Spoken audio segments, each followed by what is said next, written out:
After a month of constant leaks and rumors, Oppo Ace 2 is finally here.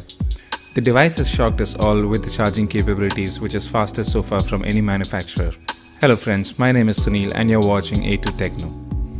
The Ace 2 sports a 6.5-inch OLED display with Full HD Plus resolution, a 90Hz refresh rate and 180Hz touch sampling rate. The panel comes with a punch hole cutout in the top left corner for the 16-megapixel selfie camera.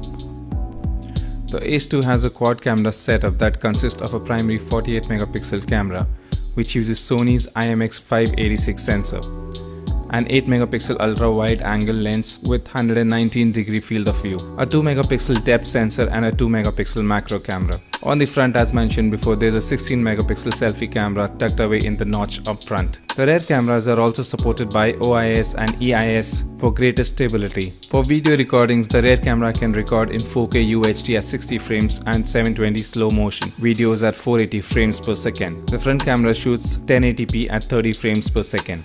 Under the hood, the Snapdragon 865 SoC is paired with 8GB RAM with 128GB base storage, which comes with UFS 3.0 for greater transfer speeds. However, this can be upgraded to 12GB RAM LPPDDR5 variety and 256 UFS 3.0 storage. The Oppo Ace 2 comes with 4000 mAh battery which supports 65 watts Super VOOC 2.0 fast wired charging, which is plenty fast, but what's more impressive is the 40-watt Air VOOC wireless charger, which Oppo claims can complete a full charge cycle in only 56 minutes. The actual charging pad has its own spinning fan to keep thermals in check and will be sold separately. In the software front, the Oppo Ace 2 runs on Android 10 with ColorOS 7.1 on top. The other notable features include Wi-Fi 6 and NFC and 10-watt reverse wireless charging. The Oppo Ace 2 is available in purple, grey and silver colors for the 8GB 128GB model. As of now, the device is only available in China and international availability details aren't confirmed yet.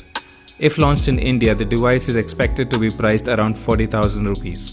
Do let us know about your thoughts on the device in the comment section and if you would prefer this over the upcoming OnePlus 8. Just before you leave, do not forget to subscribe to our channel. Thank you for watching and I'll see you in the next one. Peace.